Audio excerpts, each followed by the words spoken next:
Hello, it's Amy. I'm here once again with the Journal of Emily Shore. Everything that must be done in this day is complete, and so I sit down to read now. We are on page 246 of the 1891 edition, and we have reached May the 8th, 1838, which was a Tuesday. While we were conversing, out ran A, saying that a box had come for me from Bartley by coach, and some Greek words written on the direction card. I went in to see, and was mightily amused to find that by way of sending me news that my last letter had arrived, without breaking the post office regulation which forbids sending letters in parcels, Papa had written on the outside the short Greek sentence, and the Greek letters are included here. But here's the translation. It is permitted you to stay as long as you think right. So that's interesting. Forbidding people to send letters inside parcels. I do wonder why that was. I can't imagine it would make much difference whether someone encloses a letter with their parcel or not, but I guess there was a regulation of some sort. And then we have an editor's note here before we begin the entry for May the 15th, which was a Tuesday, simply saying that this is a description of Cowdray Park.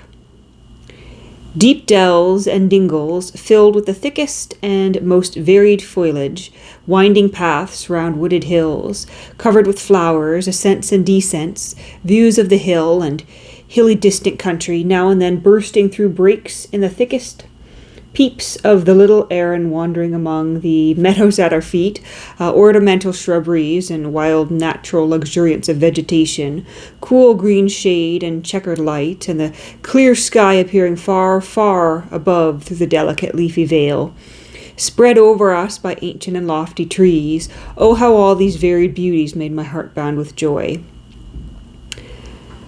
And the brilliant freshness of the young fresh foliage, and the blended songs of blackcap, golden wren, and yellow wren, how I longed for some one to share the delight I felt in drinking in their melody. There was no one who could do so, and I wished for Mamma, the only person on earth who can quite enter into my feelings on hearing the warbling of these summer birds. We got out of the carriage and clambered about the gorse and heath, mounting the highest ridges to see all that there was to be seen. As I stood looking, could I believe my ears? A few notes of the nightingale rose up from the woods below. I listened again. I heard the swift jug-jug, and, unable to control my delight, sprang up into the air. I had not heard the nightingale, by reason of illness, since 1835, and its sound set my heart throbbing famously. May 17th, Thursday. Alas, the day of departure from dear happy Worthing. What a dreamlike year will this have been to me. I had a restless, wakeful night. My thoughts were too busy for sleep, and I rose early to pen a few lines of my journal and to finish packing. After breakfast, I snatched a few minutes' conversation with Mary. The tears fell fast from my eyes as we talked of parting. H.W. was long before he made his appearance. When he entered the drawing-room, I had on my bonnet.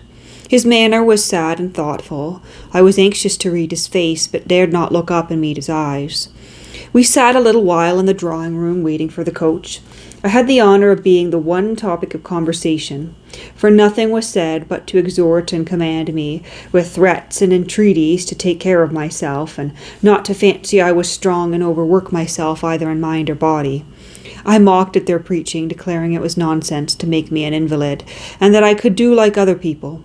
I am not quite sure whether this is quite honest, but this I know, that small as my strength is, I think it is all I shall ever have, and I may as well use it to its fullest extent. I hate being invalided. And then an editor's note in brackets.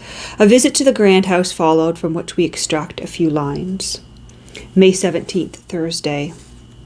Oh, what a contrast to the quiet, comfortable little, comparatively, house at Worthing is this great grand mansion with its huge rooms, spacious halls, long pillared passages, and endless doors and windows.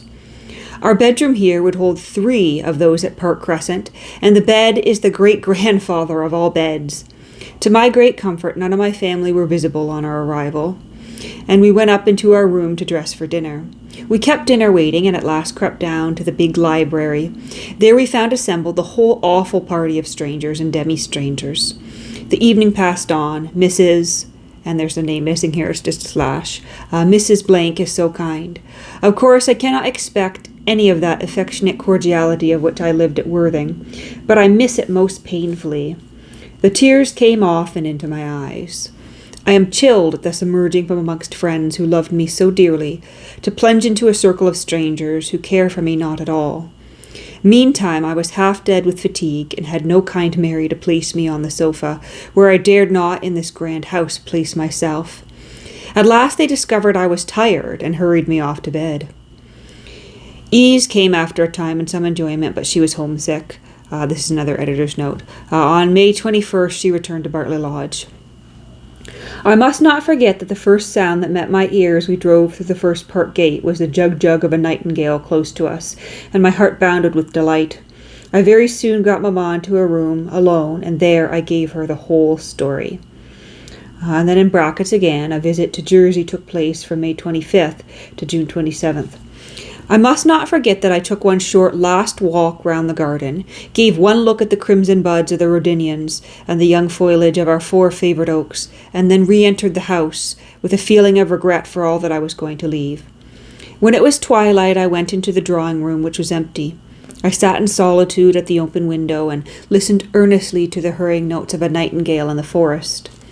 And as I listened and looked, oh, how melancholy I felt, how I longed and longed to enjoy those sweet notes a little longer. For 3 years I have been entirely debarred from hearing them, and now I have only been able to catch a few passing sounds, before they are again silenced by summer. Oh, if I could have but spent May in the forest. May 30th, Wednesday, Jersey St. Heliers. We sat down under a seat under a shady bank and overlooked the beautiful bay and crowded town below.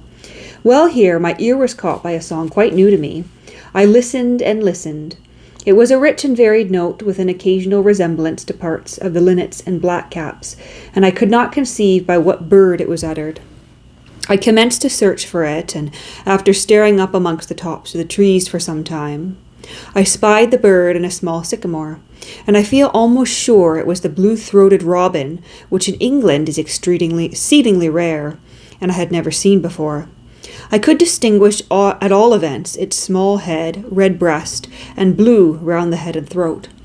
I am quite rejoiced at having added this very uncommon bird to those I know. May 31st, Thursday. From what I have seen of it, I should think I should not like the society of St. Heliers at all. It is split into 2 furious parties, the professedly religious and those not so, who have no intercourse whatsoever with each other, and I suppose hate each other with cordially. There are also tests and badges of parties, which I abhor of all things, and if one of the religious party were in any one point to neglect one of these, all Jersey would be in uproar. And all the conversation, all the ideas of the religious party seem to me to be pervaded throughout with the essential spirit of gossip and scandal. Everything that everybody does, bad or indifferent, but seldom good, is talked about everywhere, exaggerated, misrepresented, and commented on by all parties. People are continually calling here, and from not one have I heard anything but the most frivolous gossip. And that is the last entry for May of 1838. So I think we will pause here for today, and in the next reading we will move into June 1838.